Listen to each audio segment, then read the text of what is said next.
어떤 독은 입에 넣는 순간 사람을 죽이지 않는다. 그 독은 사람이 탐욕을 품는 순간부터 서서히 목숨을 갉아먹는다. 백냥. 그 돈은 세상 사람들에게는 그저 재산에 불과했지만 최 씨 부인에게는 평생을 따라다닐 한 젠이었다. 강원도 깊은 산골, 안개가 아침마다 마을을 삼키는 곳에 최 씨 집안이 있었다. 기와는 세 겹으로 얹었고 고가는 천장까지 쌀자루로 가득했으며 소와 말이 마당을 채웠다. 마을 사람들은 최부자라는 말만 들어도 목소리를 낮추었다. 그만큼 그 집안은 부와 체면을 함께 쥔 곳이었다. 그 집의 안주인은 최 씨 부인이었다. 평생 손해보는 법 없이 살아온 여자, 욕심을 미덕처럼 품고 산 여자였다. 밥그릇은 늘 남보다 가득해야 했고 고기는 남보다 두툼해야 했으며 며느리만큼은 반드시 값비싼 혼수를 들고 와야 했다. 그러나 그 모든 계산이 한순간에 무너진 날이 있었다. 외아들 최칠성이 몰락한 집안의 딸, 은실이라는 여인을 아내로 데려온 것이다. 혼수는 없었다. 금도 없고 은도 없고 논밭도 없었다. 있다고는 고작 오래된 의서 몇 건과 가난 속에서 다져진 차분한 태도뿐이었다. 원래 최 씨 부인은 넓은 평야지대의 부잣집과 혼담을 약조해 두었다. 그쪽에서 보내기로 한 혼수만 해도 100냥이 넘었다. 그러나 아들 칠성은 그 모든 약조를 걷어차고 은실을 택했다. 그 소식을 들은 날 최 씨 부인은 밥상을 엎었다.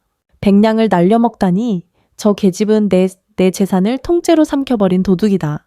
그날 이후 은실은 며느리가 아니라 걸어 다니는 재앙이었다. 겉으로는 시어머니 노릇을 하며 웃었지만 밤이 되면 최 씨 부인의 본색이 드러났다. 달빛조차 들지 않게 문풍지를 꽉 바른 안방에서 그녀는 도둑처럼 이불을 뒤집어 쓰고 음식을 씹어 삼켰다. 기름이 흐르는 소갈비, 기름에 튀긴 녹두전, 진득하게 고운 고기 국물. 나라에서 소 도축을 엄히 금했지만 최 씨 부인은 개의치 않았다. 법보다 중요한 것은 자기 배였고 정의보다 앞서는 것은 자기 입이었다. 그녀는 씹을수록 분노를 함께 씹었다. 전연 하나 때문에 100냥이 날아갔다. 분노는 기름진 음식과 함께 뱃속에 쌓였다. 며칠이 지나자 탈이 났다. 배가 불러오고 속이 더부룩해졌으며 아랫배는 돌덩이처럼 딱딱해졌다. 변은 막히고 가스는 빠지지 않았다. 명백한 숙변, 오래된 탐욕이 만든 병이었다. 그러나 최 씨 부인은 겁내지 않았다. 오히려 입꼬리를 올렸다. 게후이라? 다음 날 해가 중천에 떴는데도 안방 문은 열리지 않았다. 은실이 밖에서 조심스레 물었다. 어머님, 물은 드셨습니까? 그 순간 방 안에서 곡소리가 터져나왔다. 아이고 죽겠다. 내 창자가 끊어지는구나. 문이 열리고 칠성과 은실이 뛰어 들어갔다. 최 씨 부인은 머리에 흰 띠를 두르고 바닥을 구르며 신음하고 있었다. 은실을 보자마자 눈을 부릅뜨고 소리쳤다. 네가 들어오고 나서 내 몸이 이 지경이 됐다. 저리 가라. 네 얼굴만 봐도 숨이 막힌다. 칠성은 얼굴이 하얗게 질렸다. 그는 어머니가 진심으로 위독하다고 믿었다. 결국 은실을 향해 소리쳤다. 밖에 나가 있어라. 어머니께서 널 보면 더 아파하시지 않느냐? 그러나 은실은 움직이지 않았다. 그녀는 조용히 방 안을 훑었다. 이불 아래 삐져나온 뼈다귀, 장롱 틈에 숨겨진 기름 묻은 접시, 무엇보다 방 안을 가득 채운 냄새. 그것은 병자의 냄새가 아니었다.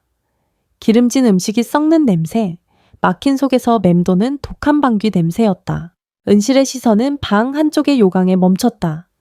며칠째 쓰이지 않은 채 말라 있었다. 그 순간 그녀는 확신했다.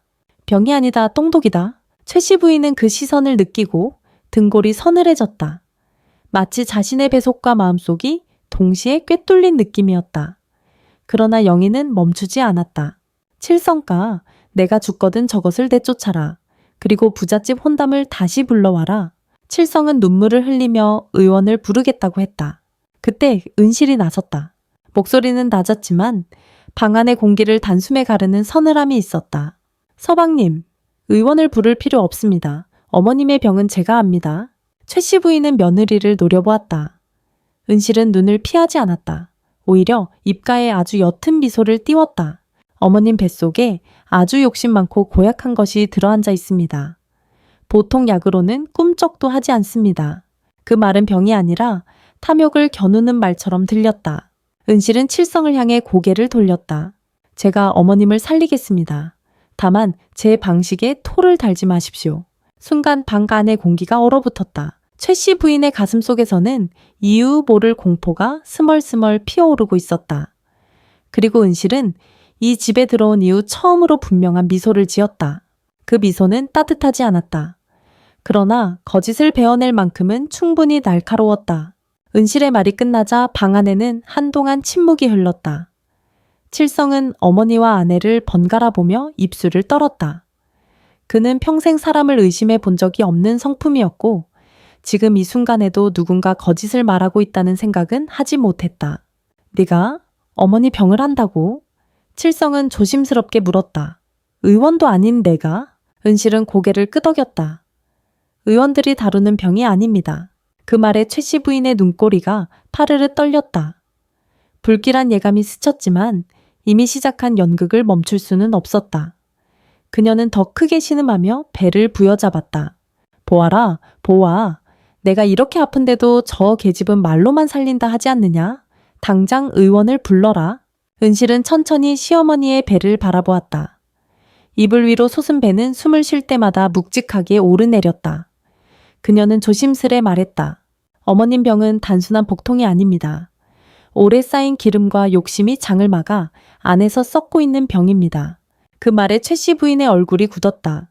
마치 자기 속을 들킨 듯한 표정이었다. 칠성은 놀라 눈을 크게 떴다. 그게 무슨 말이냐? 은실은 숨을 고르고 말을 이었다. 들어간 것은 많은데 나간 것이 없습니다.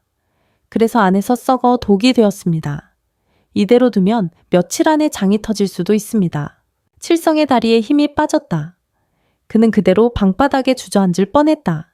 그럼 어찌해야 하느냐? 은실의 대답은 단호했다. 독을 써야 합니다. 그 한마디에 공기가 갈라졌다. 칠성은 얼굴이 새파래졌다. 독이라니? 미쳤느냐? 어머니께 독을 먹이겠다는 말이냐? 그러나 은실의 눈은 흔들리지 않았다. 그 눈빛에는 두려움 대신 결심이 있었다. 어머님 뱃속에 든 것도 독입니다. 독으로 독을 몰아내지 않으면 그 병은 절대 나가지 않습니다. 최 씨 부인은 등골이 서늘해졌다. 이 며느리는 단순히 병을 말하는 것이 아니었다. 그 말 한마디 한마디가 자신의 탐욕을 찌르는 칼날처럼 느껴졌다. 칠성은 고개를 저었다. 안 된다. 그건 사약이다. 파두아초는 사람을 죽이는 풀이다. 은실은 낮게 대답했다. 그대로 쓰면 그렇습니다. 하지만 법제를 거치면 막힌 것을 뚫는 약이 됩니다. 그녀는 잠시 말을 멈추고 더욱 낮은 목소리로 덧붙였다. 다만 그 과정은 매우 독합니다. 어머님께서 견디셔야 합니다. 그 말에 최 씨 부인은 갑자기 비명을 질렀다. 저 계집이 나를 죽이려 한다. 보아라, 칠성가. 네 어미를 독살하려 드는구나. 칠성은 갈팡질팡했다. 그러나 은실은 한 발짝도 물러서지 않았다. 서방님. 그녀는 남편을 불렀다. 저를 믿지 못하시겠다면 지금 당장 관을 짜십시오. 그 말은 위협이 아니라 각오였다. 칠성은 입을 다물고 말았다. 아내의 눈에는 장난도 거짓도 없었다. 결국 그는 고개를 떨구었다. 내 뜻대로 하여라. 하지만 어머니께서 잘못되시면 너도 무사하지 못할 것이다. 은실은 짧게 고개를 숙였다. 그것으로 충분했다. 그날 오후 은실은 장터로 향했다. 장날이라 사람들이 북적였고 소와 말, 약초와 곡물이 뒤섞여 소란스러웠다. 은실은 망설임 없이 가장 큰 약재상 앞으로 걸어갔다. 파두와 초를 주십시오. 양은 가장 센 것으로. 약재상 주인의 얼굴이 굳었다. 그걸 어디에 쓰시려고요? 은실은 숨기지 않았다. 사람을 살리려 합니다. 주변 사람들이 웅성거렸다. 독초를 살리려고? 소문은 불길처럼 번졌다. 최 부자네 며느리가 시어머니를 죽이려고 독을 산다는 말이 장터 바닥을 훑고 지나갔다. 그러나 은실은 개의치 않았다. 그녀의 머릿속에는 이미 약의 법제 과정이 또렷이 그려져 있었다. 집으로 돌아온 은실은 곧장 마당에 솥을 걸었다. 마치 일부러 보라는 듯 안채가 훤히 보이는 곳이었다. 파두와 초가 솥에 들어가자 곧 독한 냄새가 피어올랐다. 약탕에서 나는 은은한 향이 아니었다. 코를 찌르고 눈을 맵게 하는 생사를 태우는 듯한 냄새였다. 영희는 바람을 타고 안방으로 세우며 들었다. 방 안에서 누워있던 최 씨 부인은 그 냄새를 맡자 온몸을 떨었다. 저것은 약이 아니다. 저건 정말 독이다. 문틈으로 본 마당의 은실은 머리를 질끈 묶고 불 앞에 서 있었다. 검은 액체를 저어내는 모습은 마치 죄인을 삼는 가마를 지키는 사람 같았다. 공포가 최 씨 부인의 심장을 움켜쥐었다. 이제야 깨달았다. 이 며느리는 겁주려고 그러는 것이 아니었다. 정말로 끝을 보려는 것이다. 솥에서 올라오는 영희는 점점 짙어졌고 집안은 숨쉬기조차 힘들어졌다. 최 씨 부인은 더 이상 버틸 수 없었다. 이게 무슨 냄새냐? 당장 치워라. 그러나 은실은 대답하지 않았다. 불길을 더 세게 지폈다. 그 순간 최 씨 부인의 마음속에서 처음으로 두려움이 싹 텄다. 병보다 무서운 두려움, 탐욕에 들킨 자만이 느끼는 공포였다. 그리고 그녀는 아직 알지 못했다. 이 독이 진짜로 두려운 것은 이제부터라는 사실을. 마당에 걸린 솥에서는 여전히 검은 김이 피어오르고 있었다. 영희는 담장을 넘어 퍼졌고 지나가던 사람들마저 발걸음을 멈추게 했다. 약이라기보다는 무언가를 태워 없애는 냄새에 가까웠다. 코끝이 찌르고 속이 울렁거릴 만큼 독했다. 최 씨 부인은 안방에 누운 차에 이불을 목까지 끌어올리고 있었다. 숨을 쉴 때마다 가슴이 들썩였고 눈은 문 쪽에 박힌 채 떨어지지 않았다. 그녀의 머릿속에는 오직 한 생각뿐이었다. 저 계집 진짜로 나를 죽이려는 게 분명하다. 그동안의 꾀병은 사실 들킬까 두려운 연극에 불과했다. 하지만 지금은 달랐다. 연기의 수준을 넘어선 공포가 뱃속에서부터 올라오고 있었다. 잠시 후 안방 문이 열렸다. 은실이었다. 그녀의 옷에는 불 냄새와 약재 냄새가 깊게 배어 있었고 머리칼에는 잿가루가 묻어 있었다. 손에는 검은 액체가 가득 찬 사발이 들려 있었다. 표면에는 기름기 같은 것이 번들거렸고 김이 모락모락 피어올랐다. 최 씨 부인은 본능적으로 몸을 뒤로 물렸다. 그게 뭐냐? 은실은 차분하게 대답했다. 장군탕입니다. 장군탕? 최 씨 부인의 목소리가 떨렸다. 뱃속에 진을 치고 눌러앉은 독을 몰아내는 약입니다. 뜨거울 때 드셔야 합니다. 그 말은 마치 명령처럼 들렸다. 최 씨 부인은 고개를 세차게 저었다. 아니다. 난 이제 괜찮다. 아까는 잠깐 아팠을 뿐이다. 그 순간 은실의 눈빛이 아주 미세하게 변했다. 놀라움도 분노도 아니었다. 마치 예상했다는 듯한 차가운 확신이었다. 보십시오, 서방님. 은실이 칠성을 불렀다. 약을 보자마자 병이 나았다고 하십니다. 칠성은 당황한 얼굴로 어머니를 바라보았다. 조금 전까지만 해도 죽을 듯 신음하던 사람이 지금은 멀쩡하다고 말하고 있었다. 어머니, 정말 괜찮으십니까? 최 씨 부인은 재빨리 고개를 끄덕였다. 그렇다. 이제 속이 시원하다. 은실은 사발을 조금 더 가까이 들이밀었다. 그렇다면 더더욱 드셔야 합니다. 독이 빠져나오려다 멈춘 것입니다. 최 씨 부인은 이를 악물었다. 치워라. 그 흉측한 것을 당장 치워. 그때 은실의 목소리가 낮아졌다. 어머님, 이 약을 드시지 않으면 다시 다려오겠습니다. 이번에는 지금보다 2배로 더 독하게. 방 안의 공기가 얼어붙었다. 칠성은 침을 삼켰고 최 씨 부인의 얼굴에서는 핏기가 사라졌다. 이건 연기가 아니다. 그녀는 직감했다.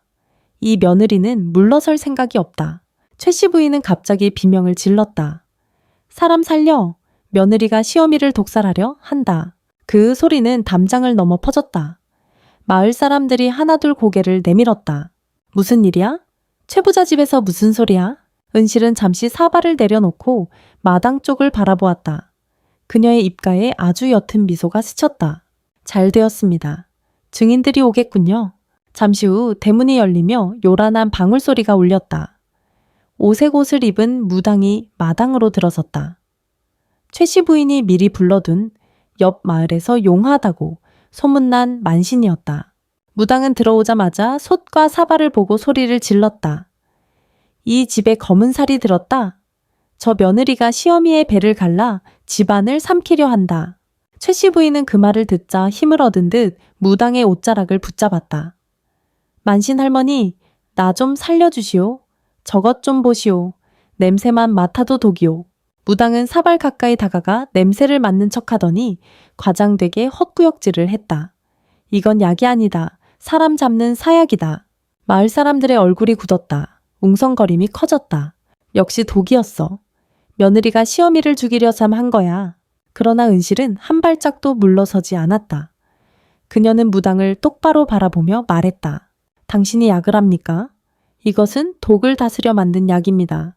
무당은 비웃듯 웃었다. 개가 웃을 소리? 그때였다. 대문 밖에서 굵은 목소리가 울렸다.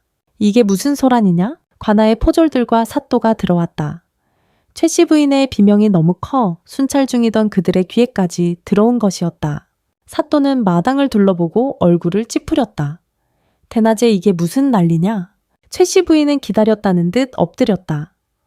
사또 날이 억울합니다. 저 며느리가 병든 시어미에게 독약을 먹이려 했습니다. 무당도 거들었다. 신기로 보아도 분명 맹독입니다. 사또의 시선이 은실에게 향했다. 은실은 사발을 들고 고개를 숙였다. 날이 저는 시어머니를 살리기 위해 약을 지었을 뿐입니다. 사또는 사발에서 나는 냄새에 코를 막았다. 누가 봐도 수상하구나. 잠시 고민하던 사또는 명령을 내렸다. 이 일은 관에서 가린다. 약사발을 증거로 챙기고 며느리와 시어머니, 무당까지 모두 데려가라. 포졸들이 움직였다. 최 씨 부인은 안도의 미소를 지었다. 이제 며느리는 끝이라고 생각했다. 그러나 은실의 얼굴에는 동요가 없었다. 오히려 담담했다. 그녀는 속으로 생각했다. 조다, 이제 진짜 끝을 보자. 마당을 떠나는 순간에도 솥에서는 아직도 검은 김이 피어오르고 있었다. 그 영인은 마치 오래 숨겨왔던 거짓이 서서히 타들어가는 모습 같았다. 관아마당은 이내 사람들로 가득 찼다. 최부자 집안에서 독살 사건이 났다는 소문은 바람보다 빨리 퍼졌다.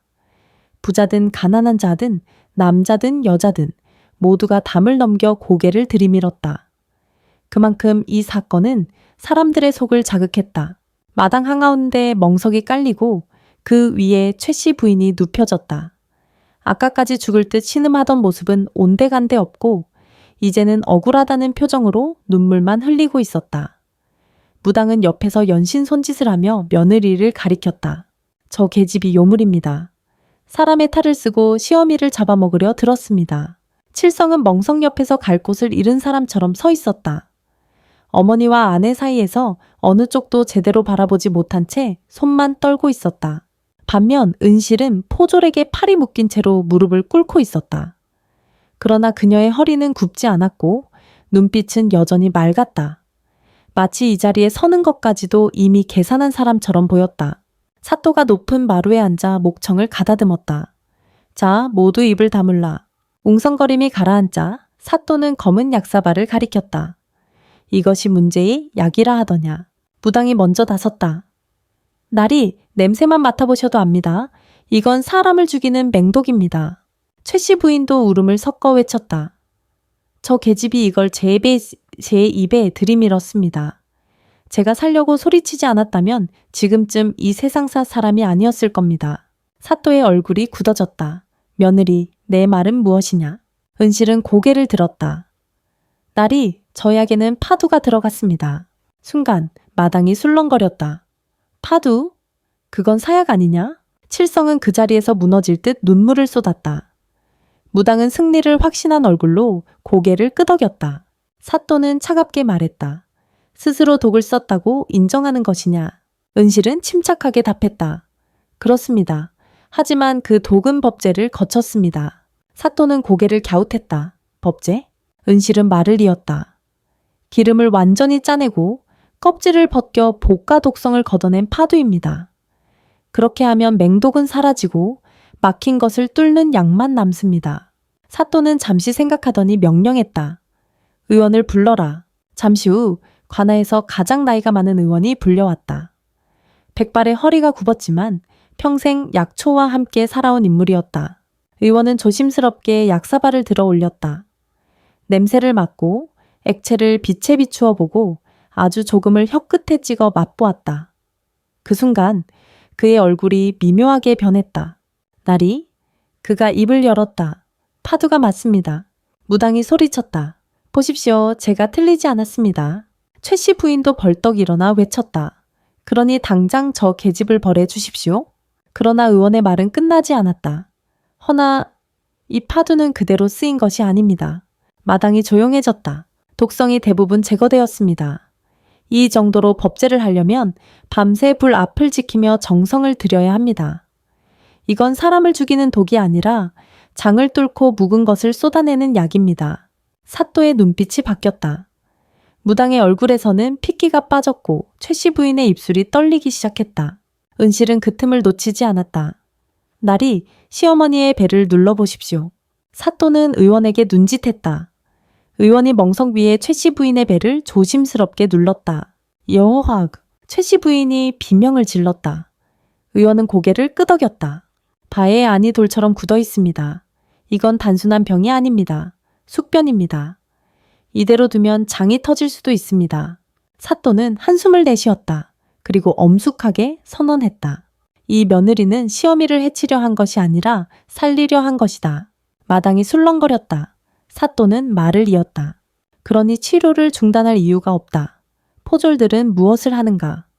당장 저 약을 환자에게 먹여라. 한 방울도 남기지 말고. 그 말은 판결이자 명령이었다. 최 씨 부인은 얼굴이 새하얗게 질렸다. 나리, 저는 이제 괜찮습니다. 안 아픕니다. 그러나 사또는 눈 하나 깜짝하지 않았다. 환자가 정신을 잃고 치료를 거부하는구나. 포졸 2명이 최 씨 부인의 팔을 붙들었다. 칠성은 울부짖으며 고개를 돌렸다. 은실은 사발을 들고 천천히 다가갔다. 그녀의 손은 떨리지 않았다. 어머님, 쓴 약이 몸에 좋은 법입니다. 그녀가 사발을 기울였다. 검고 뜨거운 약이 최 씨 부인의 목구멍으로 쏟아져 들어갔다. 비명과 함께 진짜 치료가 시작되고 있었다. 검은 약이 최 씨 부인의 목구멍으로 넘어가는 순간 관아 마당의 공기가 뒤틀렸다. 쓴맛과 열기가 한꺼번에 밀려들자 최 씨 부인의 얼굴이 일그러졌고 눈에서는 눈물이 비오듯 쏟아졌다. 숨을 쉬려 해도 뜨거운 기운이 가슴을 짓눌러 제대로 들이마실 수조차 없었다. 포졸들이 팔을 놓자마자 최 씨 부인은 멍석 위에서 몸을 비틀었다. 잠시 후 그녀의 배 안에서 낮고 둔한 소리가 울렸다. 마치 천둥이 땅속에서 굴러가는 것 같은 소리였다. 사람들은 숨을 삼켰다. 의원은 그 소리를 듣고 천천히 고개를 끄덕였다. 야기장에 닿았습니다. 그 말이 끝나기도 전에 최 씨 부인은 벌떡 일어났다. 아까까지 죽을 병에 걸린 사람이라 믿기 어려울 만큼 몸놀림이 빨랐다. 두 손으로 엉덩이를 부여잡은 차에 관아 뒤편을 향해 미친 듯이 달리기 시작했다. 뒷간을 열어라. 치맛자락이 바람에 펄럭였고 숨가쁜 발소리가 마당을 울렸다. 사람들은 눈을 크게 뜬 채 그 모습을 지켜보았다. 저게 아까 그 병자 맞아? 호랑이보다 빠르네. 잠시 후 뒷간 쪽에서 천지가 무너지는 듯한 소리가 터져나왔다. 물소리, 신음소리, 그리고 참아왔던 것이 한꺼번에 쏟아져 나오는 소리였다. 그 소리는 단순한 배설의 소리가 아니었다. 10년 넘게 쌓여있던 탐욕과 기름진 욕심이 몸 밖으로 쏟아져 나오는 소리였다. 사또는 부채로 입을 가린 채 웃음을 참느라 어깨를 들썩였다. 마을 사람들 사이에서도 킥킥대는 웃음이 번졌다. 그때 은실은 조용히 남은 약을 다시 사발에 담았다. 그녀의 시선은 슬금슬금 뒤로 물러나려는 무당에게 향했다. 당신도 드셔야지요. 무당의 얼굴이 질렸다. 나는 병이 없다. 멀쩡하다. 은실은 담담하게 말했다. 헛것을 보고 헛말을 하는 걸 보니 뱃속이 편할 리 없습니다. 사또가 흥미롭다는 듯 고개를 끄덕였다. 그래, 저 자도 치료가 필요해 보이는구나. 포졸들이 무당의 팔을 붙잡았다. 무당은 발버둥 쳤지만 소용없었다. 검은 약이 이번에는 무당의 입으로 흘러 들어갔다. 잠시 후 무당의 얼굴도 최 씨 부인과 똑같이 일그러졌다. 아이고 바에야. 무당은 바지를 움켜쥔 차에 담을 넘으려다 다리가 풀려 넘어졌다.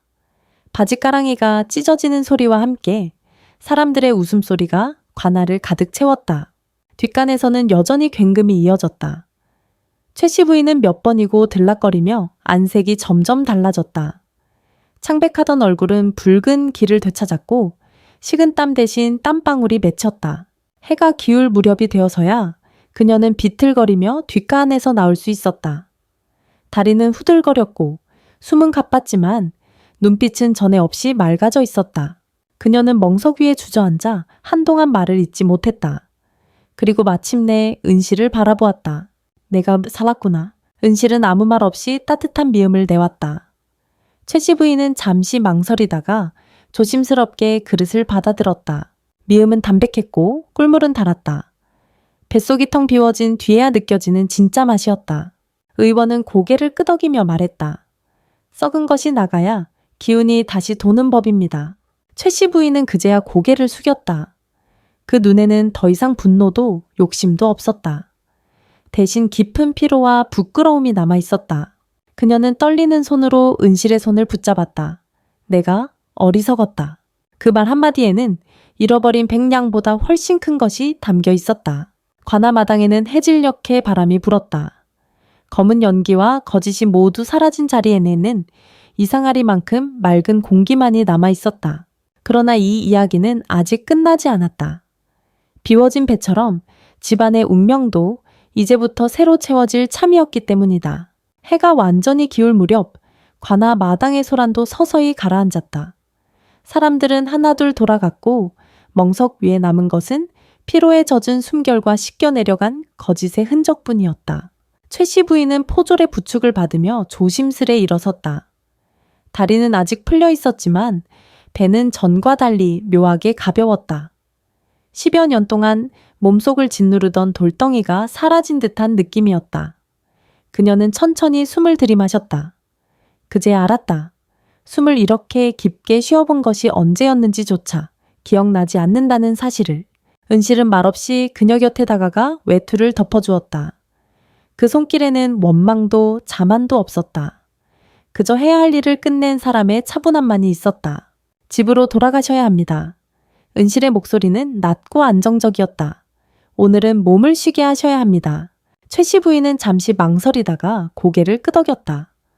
그 작은 움직임에는 그동안 쌓아온 고집이 풀어지는 소리가 함께 담겨 있었다. 집으로 돌아온 밤 안채에는 오래간만에 고요가 내려앉았다. 기름진 고기 냄새 대신 은은한 약초향이 방 안을 채웠다. 최씨 부인은 이불을 곱게 덮고 누웠다. 배가 더부룩하지 않았고 속에서 울리던 불쾌한 소리도 사라져 있었다. 그녀는 눈을 감으며 생각했다. 내 몸이 아니라 내 마음이 먼저 썩어 있었구나. 다음날 아침 최씨 부인은 스스로 일어나 마루에 앉았다. 은실이 나온 미음과 꿀물을 말없이 받아먹었다. 예전 같았으면 맛이 없다며 밀어냈을 음식이었지만 그날은 달고 따뜻함에 했다. 빈속이 처음으로 고마움을 느끼는 순간이었다. 잠시 후 최씨 부인은 은실을 불렀다. 그녀는 허리춤에서 오래된 열쇠 꾸러미를 꺼내어 며느리 앞에 내려놓았다. 곡간과 장부, 안채를 여는 열쇠였다. 평생을 손에서 놓지 않았던 집안의 심장이었다. 아가? 그녀의 목소리는 낮았고 진심이 실려 있었다. 이 집안의 기둥은 이제 너다. 칠성은 놀라 눈을 들었다. 최씨 부인은 말을 이었다. 백냥 혼수보다 네가 지어준 그 한 사발이 더 값졌다. 내 배뿐 아니라 내 마음도 살려냈다. 은실은 조용히 고개를 숙여 열쇠를 받았다.